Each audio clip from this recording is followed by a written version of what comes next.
And welcome back, everybody, to another exciting episode of the TV show podcast. My name is Jay Black, joined as always by the lovely and talented Rhea Hughes and the talented Angelo Cataldi.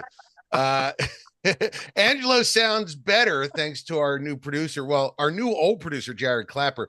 He was just yelling at me last week. He said, I got the mic set up, Jay. How do I sound? And it's like one of those things where when people ask you, is it better? Like when you go to the eye doctor and they say, is it better? And you go, yeah, I think it is. I said, yeah, it sounds better. And the mic wasn't on, but now it is on. But let me just state that you are a moron. That's true. And I am just as bad a one since I hadn't turned it on after it was all set up.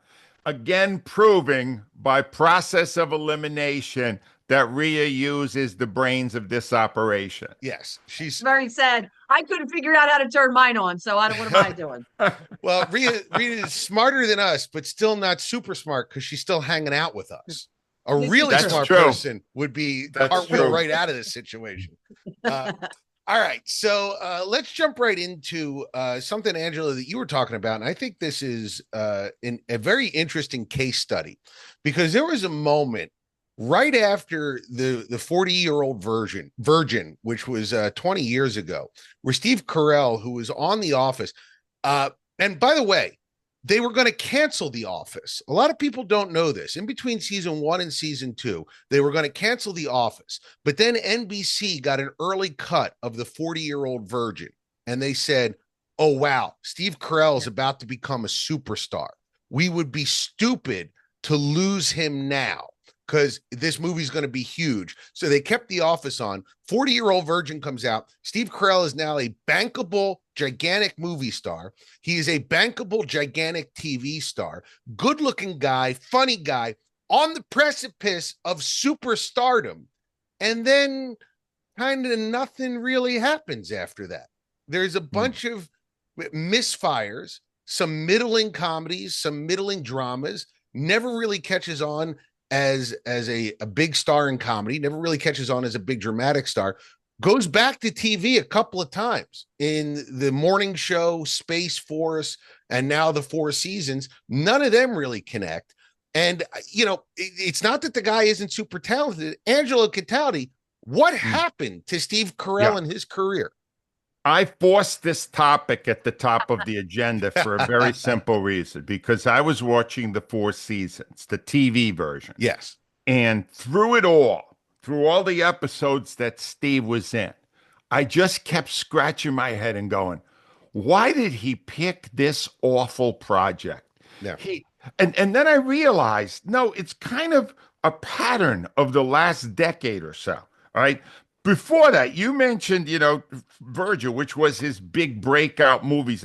Before that, he was incredibly great on The Daily Show. Yes. And then a big star on The Office, a iconic TV program. And then he went out and he did Anchorman, which was fantastic. Yep. Foxcatcher, which was great. Date Night, his original project with Tina Fey. Tina Fey. Dan and Real Life, Little Miss Sunshine. He did a whole bunch of terrific films. Here's what he's done recently. Rhea, tell me if any of this is exciting to you. The Four Seasons, cartoon, another cartoon, animated projects where, they just use their voice. Asteroid City, The Patient, which I reviewed here, the whole TV series, he is in one room, chained to a bed. It's awful. All right. Another cartoon, Space Force, and the Titanic that has been the morning show. Have we laughed once at Steve Carell in the last 5 years? Either of you, have you laughed once? And that's the point, Ange. That's what he's like. You mentioned Dan in Real Life. I was just talking to my brother Michael right before we came on that. And he goes, oh my God, I thought that movie was a lot of fun. It helped having Juliette Binoche, I think is her name. Dane Cook was in it. I love that movie. And I thought he was great. He almost reminded me as kind of a different kind of a romantic lead, almost like, why am I blanking on his name? When Harry Met Sally. Billy Crystal. Billy Crystal. Oh, not a traditional great looking guy, but funny. Little Miss Sunshine. Which, by the way, people, great movie. You should watch it. Absolutely phenomenal movie. He was great in that. Nothing. I mean, Foxcatcher. I know he was nominated for an Oscar. I don't think he won it. But like, go back to what you're really good at, and what you're good at.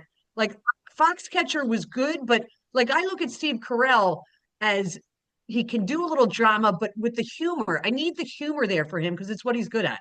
Yeah, you know, there's a theory that comedians, when they become superstars, have a ticking clock next to their head, because part of comedy is being able to relate to regular people.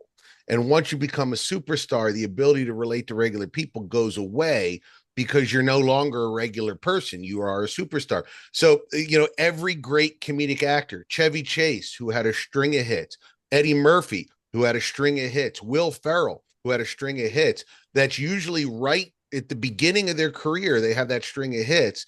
And then as they become a superstar, they have to either turn into a dramatic actor, or they will become a middling comedic presence from that point forward. So maybe that is it possible, Angelo? That's what it is. I really analyze this. I think there's two things going on here. One is his kind of projects, those funny movies, those romantic comedy type movies, they aren't made much anymore. No. So there's much less of a chance he would get a script that would fit what he does best in the world of superheroes that we now have with movies. And the second thing is, let's just be honest about it. He has always stunk at making decisions about his career, starting with leaving the office. Do you understand? Long after he's gone, the office will be the first thing he's remembered for. And he left it, abandoned it, with 3 seasons left. I guess he did 6 seasons, 5 or 6 seasons, and then he left. And then the show is never nearly as good, because he was he was the fulcrum of the whole show. And when you make a dumb decision like that, we can almost expect that you're going to keep doing that. And all he's done the last 10 years, certainly the last 5, is pick one awful project after another instead of playing to his strengths. Come on, Steve, wake up.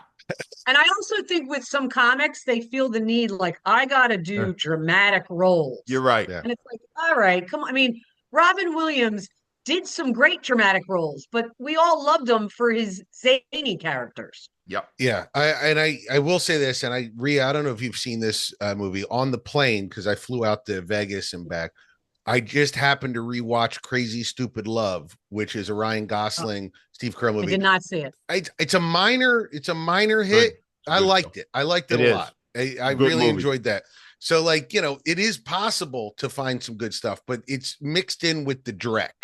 And that's why you listen to this podcast, ladies and gentlemen. Very little dreck. No dreck. We will tell you where the dreck is, though, especially today. I got a bunch of dreck today. All right, Rhea, you are a sports expert. Angelo used to be, but he's no longer in the air.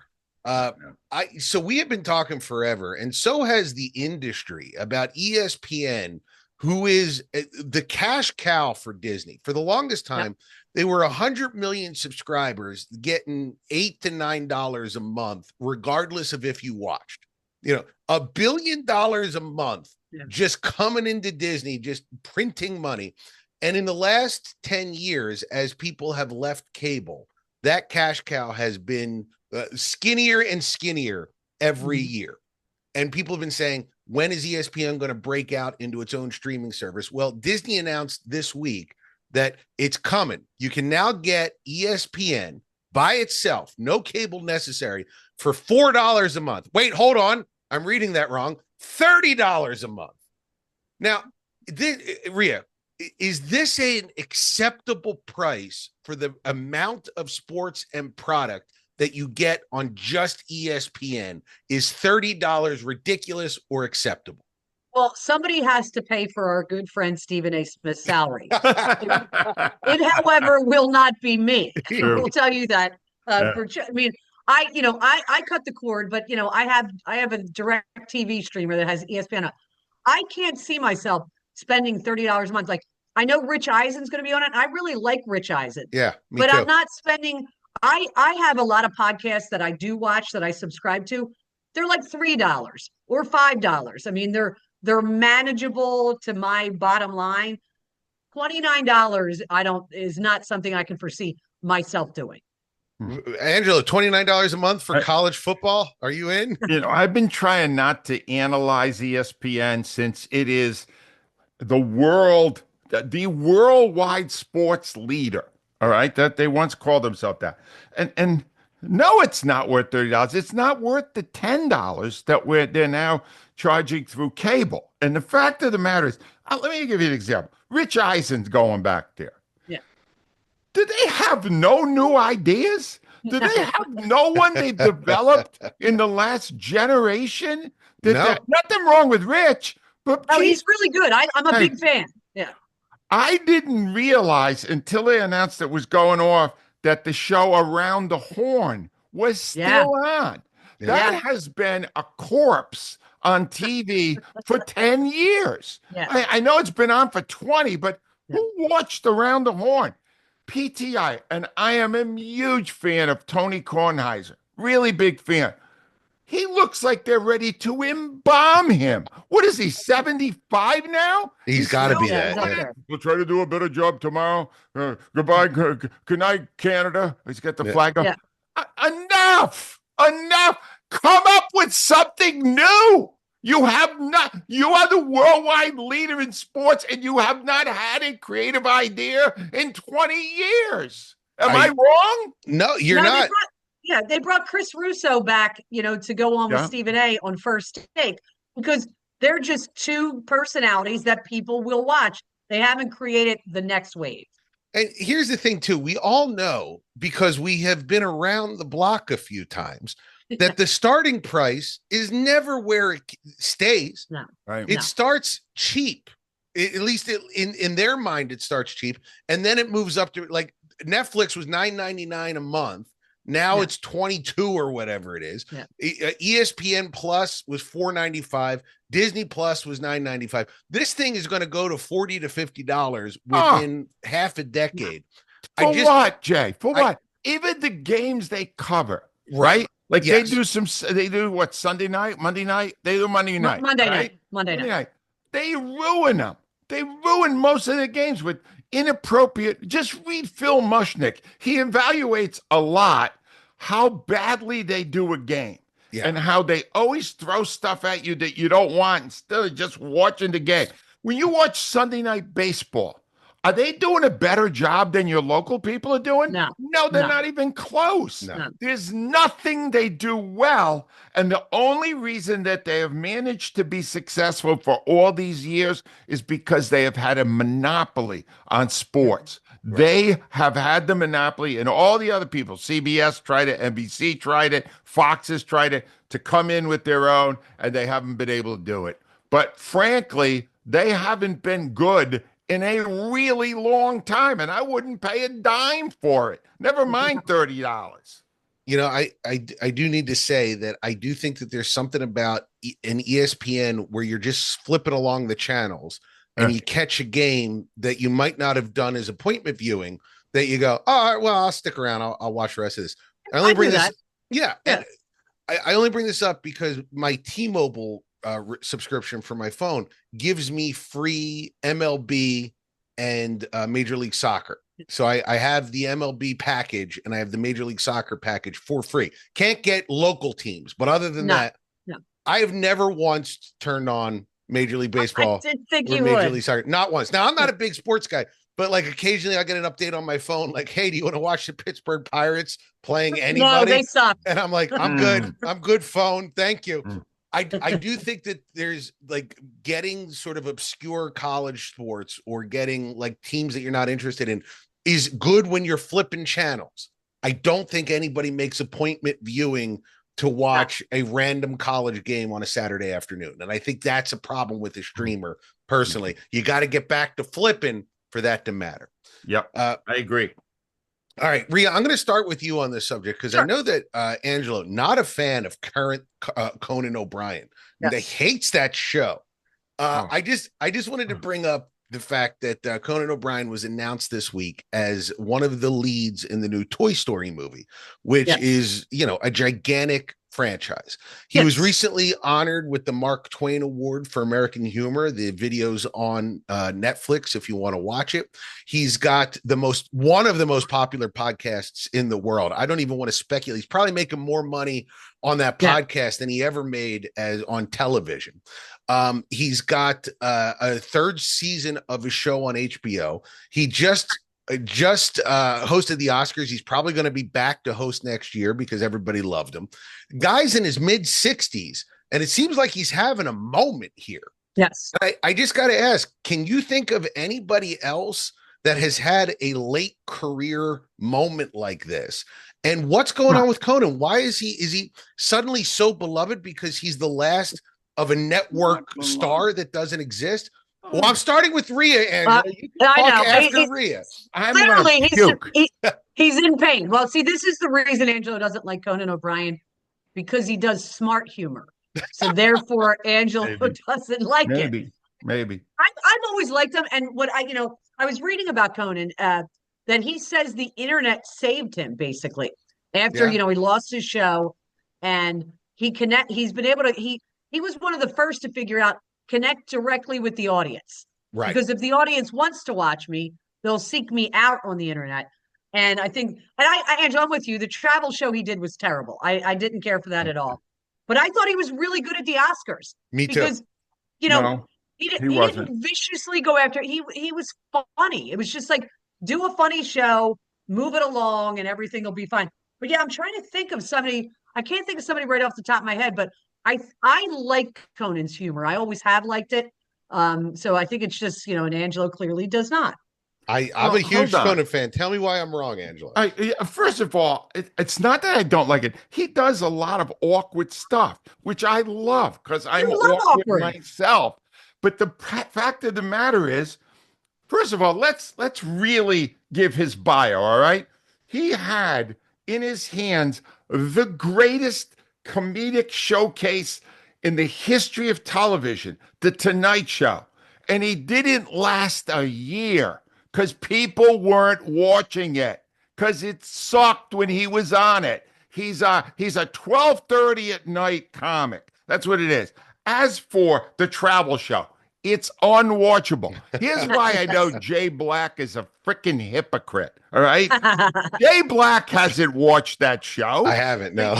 He haven't. I knew it. If he loved this guy the way he just introduced him to you, he would have watched the guy's travel show, which, by the way, Rhea, is back. It's just come back for I'm shocked because it was really bad. It was really bad. It's awful, right? The Oscar thing that Jay is telling you he's so great at, he's going to come back. If he comes back, it's only because he didn't alienate people. He wasn't funny. Compare him to Steve Martin when he did it, or before that, Johnny Carson, or Bob Hope. People that really did that show. Billy Crystal was great at it. This guy was lousy. It was not. He did not enhance the broadcast one bit. Now, see, he was not lousy. You're going. He wasn't great. Was he great? I thought he was very good. I thought he was great. Please. He's got one basic problem. I analyze this, Rhea, and the reason that Conan O'Brien is not doing well, even though Jay just said he's got a moment. He's having a moment. All right, he's got a moment. All right.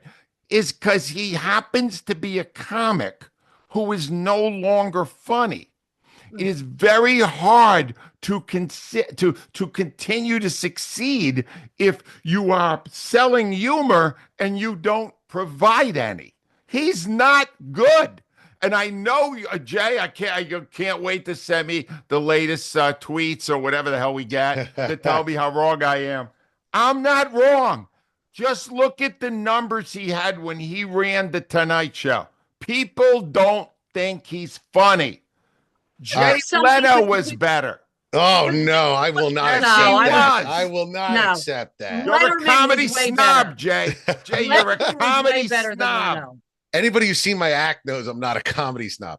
I'll just say this about the travel show. I have not watched it, but that is only because there's only one travel show that has ever been fantastic, and that's Anthony Bourdain. Nobody has done it better than him. and nobody ever will. I loved Anthony Bourdain, so I cannot agree with you there. Anthony Bourdain, it was a brilliant entertainer and food guy. And I'll tell you what, hell of a writer too. His books were great. Did it all. But Angelo, I disagree with your assessment of Conan, but I do want to hear from our fans. There's a little link if you go into our podcast description don't do that says, send us a text. Tell Angelo whether or not you agree with him. We read all of it. I'll forward it along. He's not funny. All right. Well, you know what? Angelo Gattati might not like Conan O'Brien, but there is one person that Angelo unabashedly loves, and that very few people can say that in this world. Who do you love, Angelo? Well, you just said it about Anthony Bourdain. Yeah. Creme de la creme. The best. The role model by which all others are measured in jewelry, especially in Philadelphia. That's Steven Singer. And the reason why it's Steven Singer is, like Anthony Bourdain, who understood his audience, Steven understands his. Yeah. So he went, you know what? People who buy jewelry, they don't want to hear all this mumbo jumbo. They don't want to hear about this big sale you're having. They want to look at a piece of jewelry, which they probably don't really understand, be told the truth about it, and be offered it at a fair price. It's such a basic thing. And yet here he is, 50 years after he started in this business, one of the great success stories of jewelry. And it's simple, because if you treat the people that are your customers, are going to be your customers, with respect, they will respond by being loyal. That's simple. There's nobody better than Steven Singer Jewelers. Yeah, and the one thing Angela said about that, what I have friends who will call me and go, hey, can you make a call for me to Steven Singer and let them know I'm coming from you? And I said, yeah, I'll be happy to do that for you.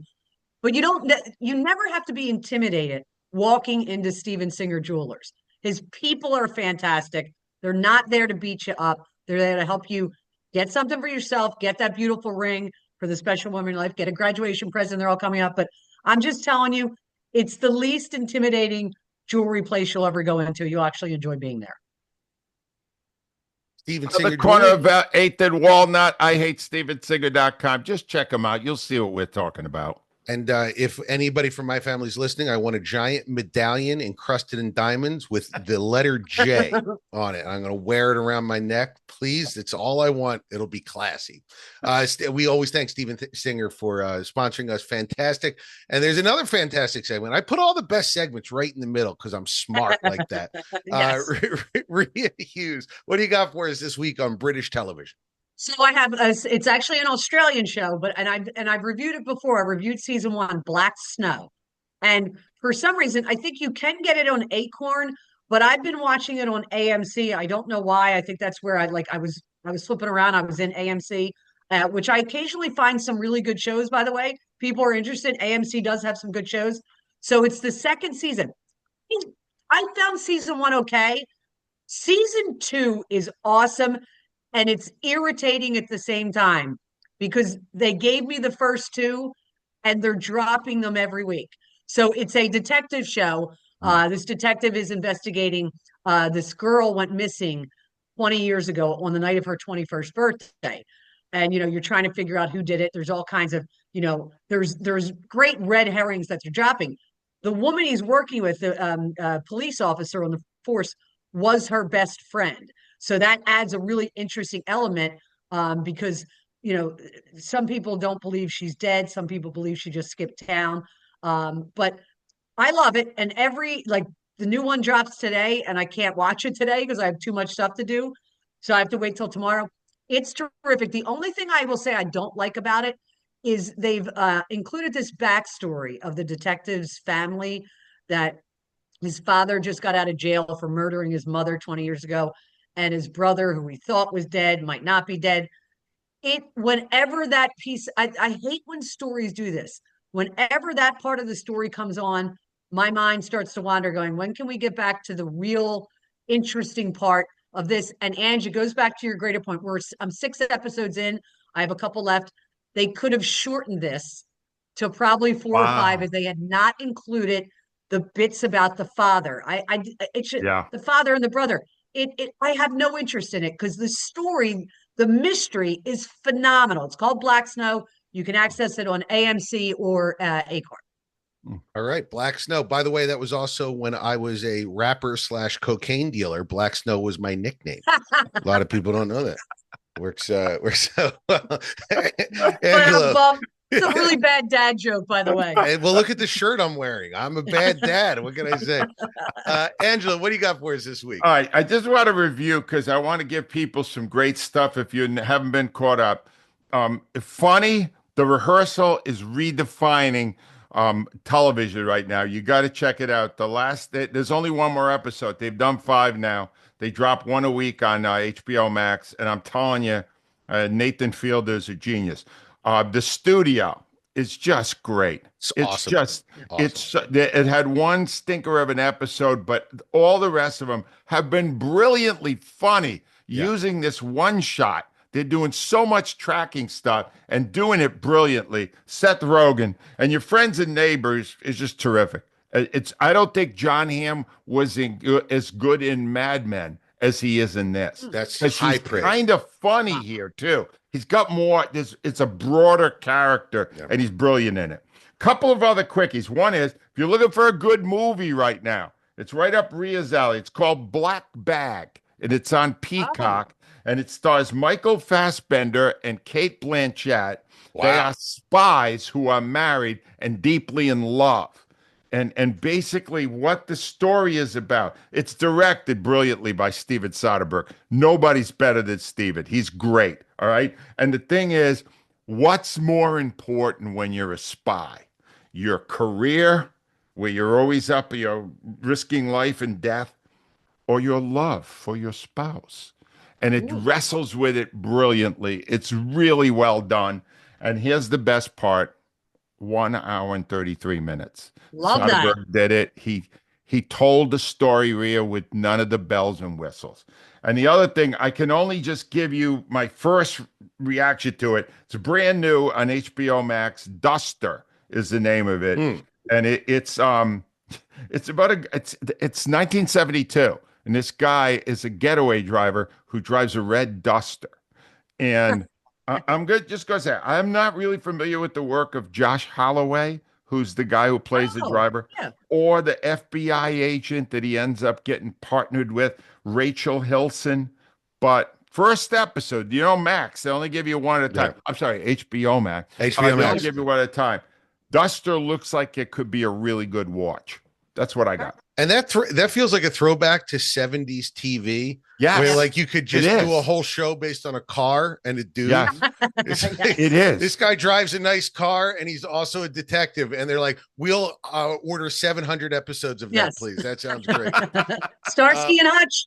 Right.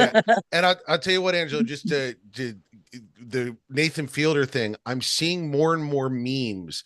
I saw a thing on Reddit where somebody had a picture of 2 pilots talking to each other, and the caption was, "It's working, Nathan. It's working. They're communicating more," which is just great.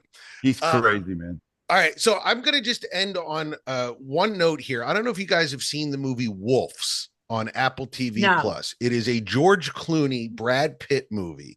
And I'm going to give it a B-. It is a fun little caper picture about 2 fixers who both show up at the same scene of a problem. Someone is dead and they need to clean it up, but neither of them know each other and they don't know why they've both been called to this. So they got to work together even though they don't want to, and they also got to figure out what the mystery is. I watched this movie. It was a fun little caper. And at the end, I was like, I'm going to talk about this on the show because it's so nice to see a $40 to $50 million movie that you don't see anymore. You don't see stuff like this anymore. Mid-range movie. Let me just get a sense of what the actual budget was. And then I looked it up. It was $200 million. It was a night in New York. There's 8 speaking roles in this movie. 8. That's it. 8 people talk. Now, I understand you got to pay Brad Pitt and George Clooney a lot of money. You got to pay both of them $50 million. That's $100 million right there. But that's still $100 million way too much for the rest of the movie.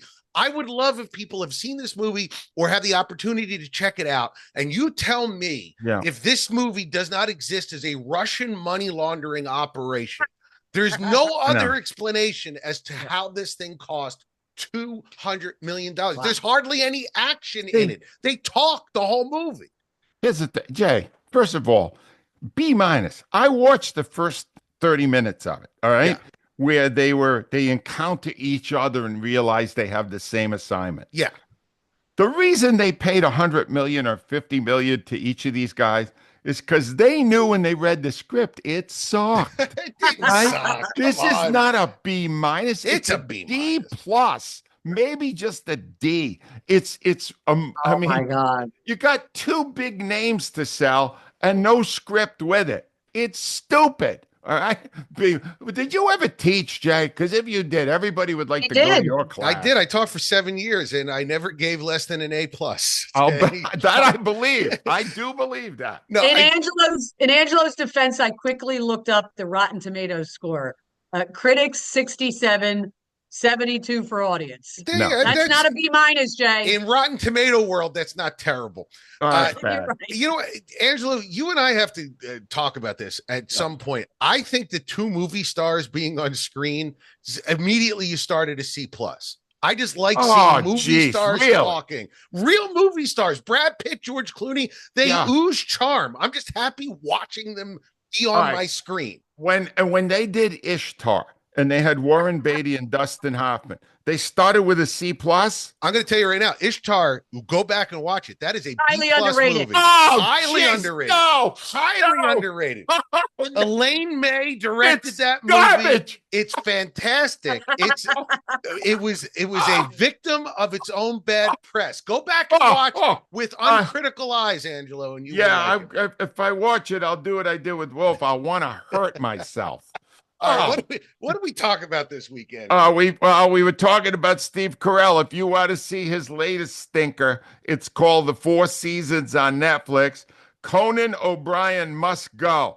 At least I like the title because it's right. That is available season 2 now on HBO Max.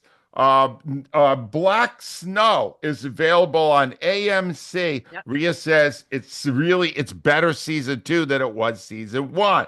I told you, check out The Rehearsal on HBO Max, Your Friends and Neighbors on Apple, The Studio also on Apple, Duster is on HBO Max, and Black Bag is on Peacock. And again, if you want to see a waste of $200 million, Wolf's is now available on Apple Plus. You can find Angelo Cataldi's book Loud on Amazon.com, Audible.com, and also AngeloCataldi.com. Check out that book. Find out how Angelo got right here to this spot. Everybody wants to know. You can check out Rhea Hughes, the downward slide of Angelo's career that lands him here. Rhea Hughes, you can watch her be on the radio on YouTube every single day. So seek her out.